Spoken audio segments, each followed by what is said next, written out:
Hi guys, welcome back for another video, and for today I'll be giving you evidence-based tips on how to effectively study during your examinations or other summative tests or even quizzes. But before we start, and if you're new here in my channel, please do not forget to like this video, click that subscribe button, and ring that notification bell for future uploads.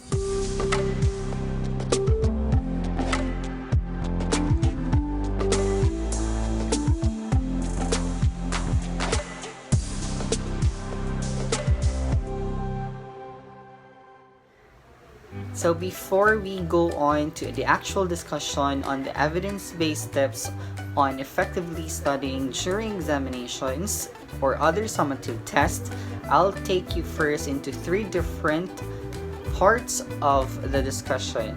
First, the low-utility strategies. So these low-utility strategies are the commonly used strategies by learners or students before the examination. However, the only drawback for these strategies is that it has a limited effect on the performance of the students during examination. Next, the high utility strategies. These are often used by learners, but it has the most effective effect or result during the examination of the learners. And lastly, the generic or general ways or processes of junior high school, senior high school, and college students every time they study.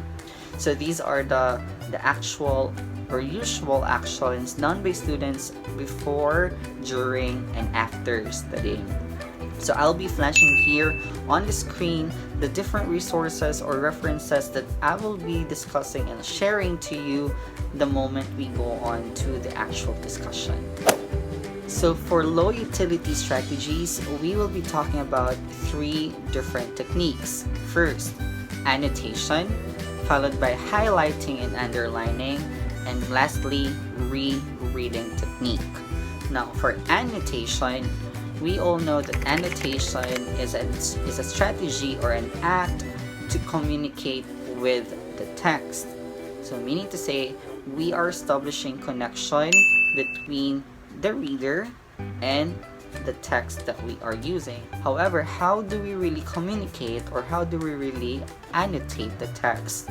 So there are different ways on how students, learners, or even professionals annotate a certain text. So we may use different materials, just like your ball pens, colored pens, your highlighters, or even a single pencil. They could be used during annotation.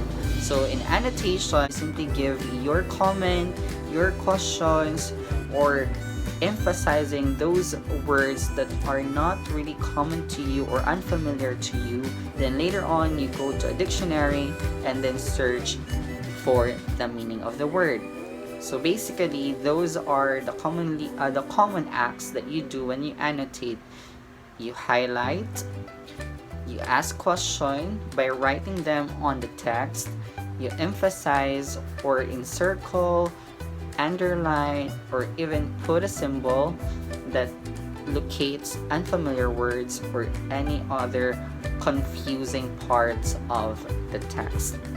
However, based on research, according to the influence of text annotation tools on print and digital reading comprehension by Gal Ben Yehuda in the Open University of Israel, she said, however, contrary to our expectation, using annotation tools to improve comprehension had a limited effect on performance. So, as you can see, annotation, it might be helpful for other students or learners or other professionals. However, if it is already time of the examination, there is a tendency that you will be forgetting all the information that you have gotten from the text or from the studying part before examination. So basically, it has really a limited effect on the performance of the learner or you as a student. She continues, these findings suggest that employing an active learning strategy during reading from print is effective mainly for deeper processing and understanding of the text and not for learning that is based on memorization of facts. For digital reading condition, highlighting did not improve comprehension at all. Okay, so that only means, by simple terms, annotation is not really suitable or appropriate when you want to memorize or familiarize facts or factual information. So for our second low utility strategy or technique, which is highlighting and underlining, let me give you first a heads up on the difference between annotation and highlighting. As what I have told you earlier, when you annotate, you could also make use of highlighting or highlighters. However, they are still two different strategies or techniques. When you annotate, at the same time you highlight, you always need to remember that when you highlight a certain part, you need to give comments or a certain note for that one to be recalled, or at least to be given attention later as you get the answer of that certain question. But when you highlight alone, it only means that you use vibrant colors or even different materials just to emphasize a certain part, a sentence, or the entire paragraph of the text. So again, annotation and highlighting are two different strategies or techniques. So let us proceed now to the discussion on highlighting and underlining. As we all know, if you are enrolled in a medical or science-related programs, most of you or most of the students are really doing highlighting and underlining because they believe that all information or all of the sentences or paragraphs in the book are significant and important. So basically, the only thing that they do is to really highlight everything using vibrant colors. However, based on research or according to the study entitled Improving Students' Learning with Effective Learning Techniques, Promising Directions from Cognitive and Educational Psychology by John Donlowski, he said, on the basis of the available evidence, we rate highlighting and underlining as having low utility.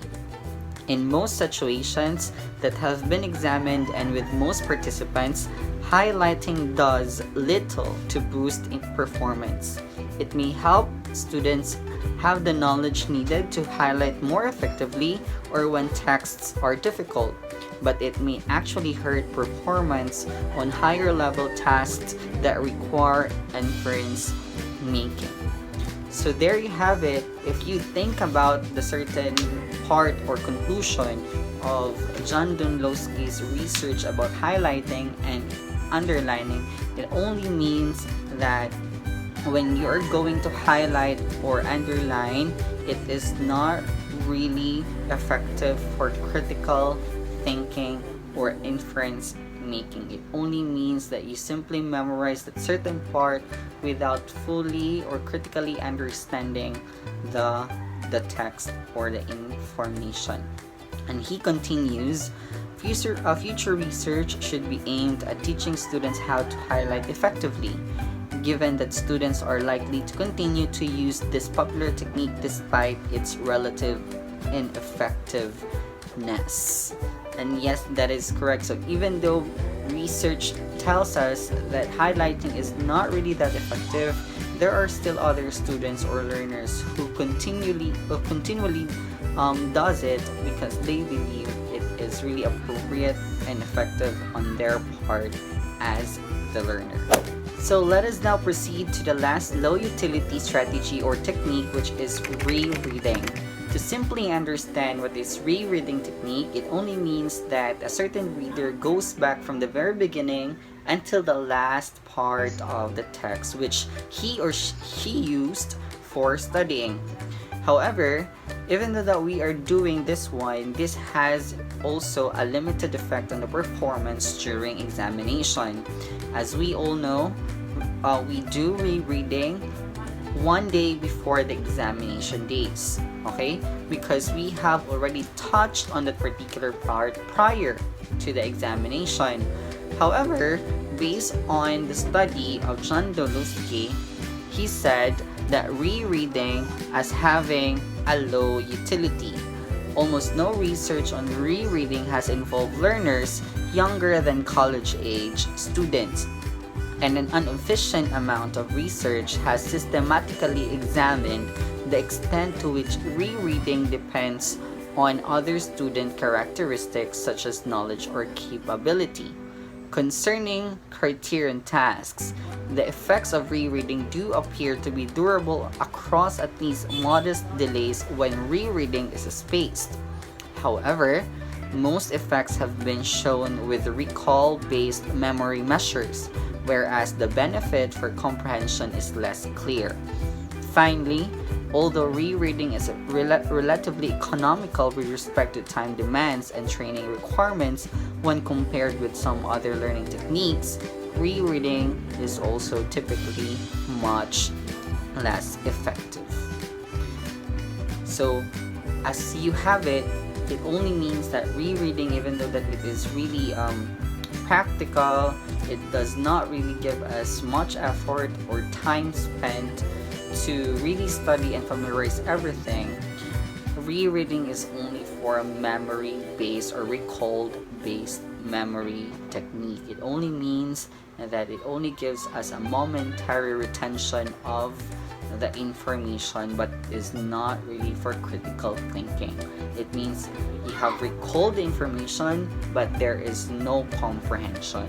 So that is really the problem of rereading. So there you have it, guys. We are done with our 3 low utility studying strategies and techniques as a preparation for your quizzes, summative tests, and other major examinations. For our discussion on high utility strategies and techniques, please stay tuned for our part 2.